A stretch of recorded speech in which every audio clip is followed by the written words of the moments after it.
کیا آپ لوگ جانتے ہیں کہ پاکستان میں ایک ایسی جگہ ہے جہاں پر ایسی مخلوق کی شادیاں ہوتی ہیں جو کہ دکھائی نہیں دیتے؟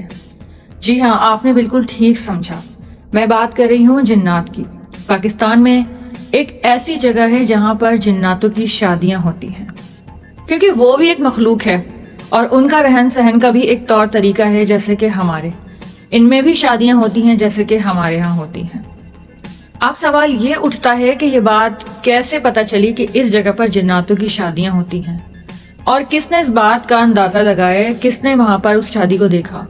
تو آج کی سٹوری میں آپ کو یہی بتانے والی ہوں کہ کس نے اس جگہ کو ایکسپلور کیا۔ چینل پر نئے ہوں تو جلدی سے چینل کو سبسکرائب کر دیں، آپ کے سبسکرائب کرنے سے مجھے موٹیویشن ملتی ہے۔ آج کی سٹوری ہمیں بھیجی ہے نمرا نے ملتان سے۔ آگے کی سٹوری کو نمرا کی زبانی آپ کو سنانے جا رہی ہوں۔ میرا نام نمرا ہے۔ جو میں آپ کو بتانے جا رہی ہوں وہ صرف ایک کہانی نہیں بلکہ میری زندگی کا سب سے خوفناک تجربہ ہے۔ یہ واقعہ اس دن کا ہے جب میں اپنی پوری فیملی کے ساتھ ایک شادی میں جا رہی تھی۔ شادی شہر سے تھوڑی دور ایک بہت بڑے گراؤنڈ میں تھی۔ اتنا بڑا تھا وہ گراؤنڈ جیسے کسی کرکٹ اسٹیڈیم کا ہوتا ہے، بالکل اتنا بڑا۔ دور دور تک صرف کھلا میدان اور اندھیرا تھا۔ گراؤنڈ کے ایک سائڈ پر لائن سے 6 یا 7 شادی کے ٹینٹ لگے ہوئے تھے۔ ہر ٹینٹ روشنی سے جگمگا رہا تھا، میوزک بھی چل رہا تھا اور وہاں سے لوگوں کی آوازیں بھی آ رہی تھیں اور شادی کا ماحول چل رہا تھا۔ ہم لوگ گاڑی سے اترے اور اتر کر سب اس ٹینٹ کی طرف چل دیے جہاں ہمیں جانا تھا۔ میری پوری فیملی اتر کر آگے چل دی اور ہماری جو گاڑی تھی وہ گراؤنڈ کے تھوڑا باہر کھڑی تھی، اور وہاں سے لے کر ٹینٹ تک کا جو راستہ تھا اس میں بالکل اندھیرا تھا اور سارے ٹینٹ ایک ساتھ لگے ہوئے تھے۔ میں سب سے آخر میں اتری تھی۔ جیسے ہی میں گاڑی سے اتری میری سینڈل کا کلپ اچانک سے کھل گیا۔ میری پوری فیملی آگے کی طرف نکل گئی، مجھ سے کچھ قدم آگے نکل گئے۔ میں وہیں زمین پر بیٹھ گئی گراؤنڈ میں ہی اور اپنی سینڈل کے کلپ کو سیٹ کرنے لگی۔ میں نے اپنا چہرہ نیچے جھکایا ہوا تھا اور اپنی سینڈل کے کلپ کو سیٹ کر رہی تھی۔ اتنے میں ایک آواز آئی، کافی تیز آواز۔ کسی نے مجھے میرے نام سے پکارا۔ میں نے وہیں گراؤنڈ میں ادھر ادھر دیکھا، مجھے کوئی نظر نہیں آیا۔ پھر سے مجھے آواز آتی ہے، نمرا جلدی آ جاؤ، نمرا ادھر ہی آ جاؤ، نمرا ادھر ہی آ جاؤ۔ میں نے جھٹ سے سر اٹھا کر دیکھا، سامنے ایک شادی کا ٹینٹ تھا جو باقی ٹینٹ سے تھوڑا الگ لگ رہا تھا۔ اس کی انٹرنس پر ایک لمبی سی عورت کھڑی تھی۔ اس نے لمبا عبایا جیسا لباس پہنا ہوا تھا۔ ایک ہاتھ سے اس نے نقاب آدھا پکڑ رکھا تھا اور اپنا چہرہ چھپا رکھا تھا، اور دوسرے ہاتھ سے مجھے اشارہ کر کے بلا رہی تھی۔ اس کا چہرہ پورا نظر نہیں آ رہا تھا، صرف آنکھیں نظر آ رہی تھی۔ اس وقت مجھے بالکل بھی عجیب نہیں لگا، مجھے لگا شاید کوئی رشتہ دار ہے اور اس نے مجھے پہچان لیا ہے۔ میں کھڑی ہوئی اور اس ٹینٹ کی طرف چل دی۔ جیسے ہی میں اندر گئی ہر چیز بدل گئی۔ اندر کا ماحول بالکل ہی الگ تھا۔ ایک سائڈ لیڈیز کی تھی اور ایک سائڈ پر جینٹس۔ روشنی بہت ہی کم تھی، لائٹ کے بلب تو وہاں پر تھے ہی نہیں، بلکہ ہر کونے میں ایک آگ کی مشال جل رہی تھی، اور ان مشالوں سے ہی جو روشنی ہو رہی تھی وہی روشنی تھی۔ آگ کی ہلتی ہوئی روشنی میں دیواروں پر عجیب سے سائے بن رہے تھے۔ ساری عورتیں عبائے جیسے کپڑے پہنے ہوئی تھیں، سب کے نقاب لگے ہوئے تھے اور سب کی صرف آنکھیں ہی نظر آ رہی تھی، کسی کا بھی چہرہ نظر نہیں آ رہا تھا۔ جیسے ہی میں اس جگہ انٹر ہوئی تو اس وقت کھانا چل رہا تھا۔ زمین پر بہترین لال قالین بچھے ہوئے تھے، لیکن عجیب بات یہ تھی کہ قالین بالکل ٹھنڈے تھے، جیسے ان پر کوئی قدم رکھے یا ہاتھ رکھے تو اس کو اس کی ٹھنڈک محسوس ہو، اور وہاں پر سب لوگ ان قالین پر زمین پر بیٹھے ہوئے تھے۔ مجھے اسی وقت احساس ہو گیا کہ میں غلط شادی کے ٹینٹ میں آ گئی ہوں، لیکن کچھ اور بھی تھا، یہ لوگ نارمل نہیں تھے۔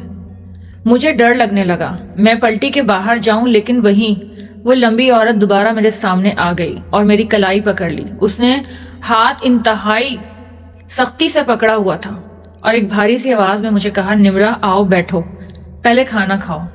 اس وقت بھی اس کا چہرہ چھپا ہوا تھا، صرف آنکھیں نظر آ رہی تھیں۔ میں مجبور ہو کر وہاں بیٹھ گئی اور مجھے کچھ سمجھ ہی نہیں آ رہا تھا کہ میں کیا کروں۔ بیٹھے بیٹھے میں ادھر ادھر دیکھنے لگی۔ ان عورتوں کے ہاتھ بہت عجیب تھے، انگلیاں موٹی موٹی، لمبی اور بالکل کالی۔ پھر کھانا آیا۔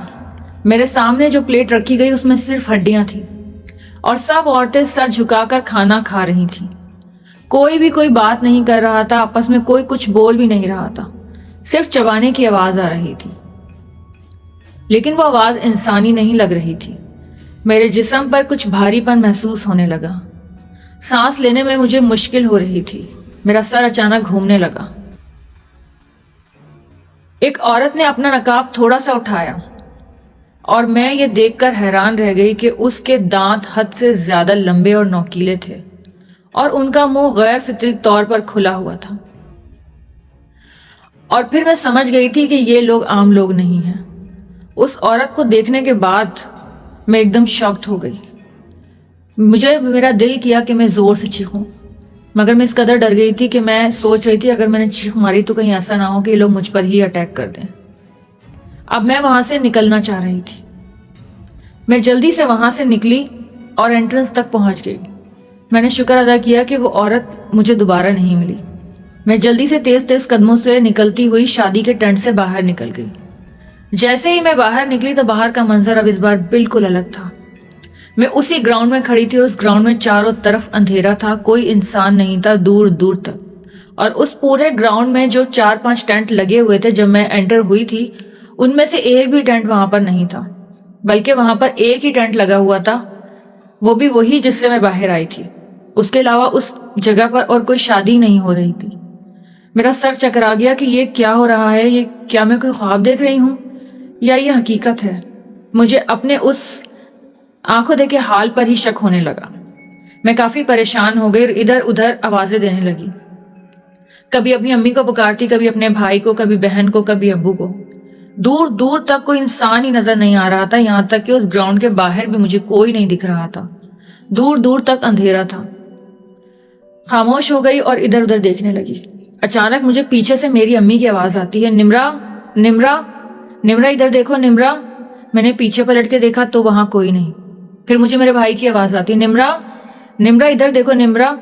کبھی ابو کی، کبھی بھائی اور کبھی بہن کی آوازیں مجھے کنٹینیوسلی آ رہی تھی، نمرا نمرا نمرا۔ اچانک ہی مجھے زوردار جھٹکا لگا اور میں نے خود کو اس گراؤنڈ کی زمین پر بے ہوش پایا، اور میری امی، بھائی، بہن، ابو میرے آس پاس بیٹھے تھے اور ایسا لگ رہا تھا جیسے وہ مجھے کسی بے ہوشی سے ہوش میں لانے کی کوشش کر رہے تھے اور کنٹینیوسلی مجھے آواز دے رہے تھے، نمرا ادھر دیکھو نمرا ادھر دیکھو۔ جیسے ہی میں نے ان کو دیکھا تو میں حیران رہ گئی، کیا میں بے ہوش ہو گئی تھی یا میں کہیں چلی گئی تھی؟ مجھے کچھ سمجھ ہی نہیں آیا۔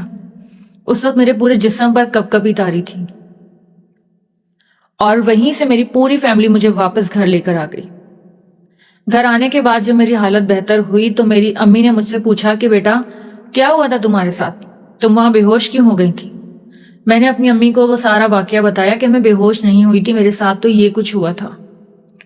لیکن امی نے جو بات بتائی وہ بالکل الگ تھی۔ امی نے مجھ سے کہا کہ جب ہم لوگ تم سے کچھ قدم آگے نکل گئے تھے، تم ٹینٹ میں ہم سے تھوڑا سے فاصلے پر تھی اور ہماری نظروں کے سامنے تم بے ہوش ہو گئی تھی۔ تم کہیں نہیں گئی تھی، تم وہاں بے ہوش ہو گئی تھی، جبکہ مجھے اچھی طرح یاد تھا کہ میں وہاں جھکی تھی اپنی سینڈل کے کلپ کو سیٹ کرنے کے لیے، اور جب میں نے نظر اٹھائی تو اس کے بعد کی ساری کہانی میں آپ کو بتا چکی ہوں۔ آج بھی یہ بات مجھے سمجھ نہیں آتی کہ میرے ساتھ کیا ہوا تھا۔ میں پورے ہوش و حواس میں تھی، نہ میں بے ہوش ہوئی تھی نہ مجھے کوئی چوٹ لگی تھی۔ آج بھی نہیں سمجھ آتا کہ اس دن میرے ساتھ ہوا کیا تھا، لیکن جان بچی تو لاکھوں پائے۔ اور آخر میں آپ کو بتاتی ہوں کہ وہ جگہ کون سی تھی۔ وہ جگہ تھی ملتان میں۔ ہمارے ایریا کے باہر ایک کافی بڑا گراؤنڈ تھا، وہاں پر ہمارے پورے ایریا کے لوگوں کی شادیاں ہوا کرتی تھیں، ایک ساتھ کئی شادیوں کے ٹینٹ لگتے تھے اور آج بھی لگتے ہیں۔ لیکن اس دن جو ٹینٹ میری نظروں کے سامنے آیا تھا، اس بات کی حقیقت کو کھول دیا تھا کہ یہاں پر انسانوں کے علاوہ دوسری مخلوق کی بھی شادیاں ہوتی ہیں، لیکن وہ ہماری نظروں سے اوجھل ہوتی ہیں، ہماری نظروں کے سامنے ہوتی ہیں، مگر ہمیں ہی نظر نہیں آتی۔ یہ خوفناک واقعہ میرے ساتھ ہوا۔ اس کے بعد میرے بھائی نے اس بارے میں کچھ چیزیں معلومات لینا شروع کر دی، اور جو معلومات آئی تو وہ میری سچویشن سے کافی سملر تھی۔ وہاں میرے ساتھ ہی ایسا نہیں ہوا تھا، بلکہ وہاں کچھ لوگوں کے ساتھ ایسا ہی واقعہ ہوا تھا۔ کچھ لوگوں نے اس طرح کی چیزیں دیکھی تھی اور پھر اس کے بعد ان کی نظروں سے اوجھل ہو گئی تھی۔ یہ واقعہ بہت زیادہ لوگوں کے ساتھ نہیں ہوا تھا، لیکن اس بات کی سملیرٹیز تھیں۔ وہاں پر آج بھی شادیاں ہوتی ہیں، لیکن اب مجھے اس گراؤنڈ سے خوف آتا ہے اور میں اس طرف جاتی بھی نہیں ہوں۔ یہ وہ گراؤنڈ ہے جہاں پر کئی لوگوں کے ساتھ اس طرح کے واقعات ہوئے ہیں اور اب یہ بات کافی مشہور ہو گئی ہے اس جگہ پر۔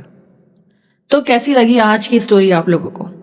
اگر آپ کو اسٹوری پسند آئی تو جلدی سے لائک کر دیں اور سبسکرائب کرنا تو بالکل بھی نہ بھولیں۔ اور اگر آپ لوگوں کے ساتھ کوئی بھی ہارر انسیڈنٹ ہوا ہے تو اسے جلدی سے اس ای میل ایڈریس پر سینڈ کر دیں اپنی پوری اسٹوری کو، اور میں آپ کی اسٹوری کو اپنے اس چینل پر بھی شیئر کروں گی۔ ہیر کو اجازت دیجیے، ملتے ہیں اگلی ویڈیو میں، جب تک کے لیے اللہ حافظ۔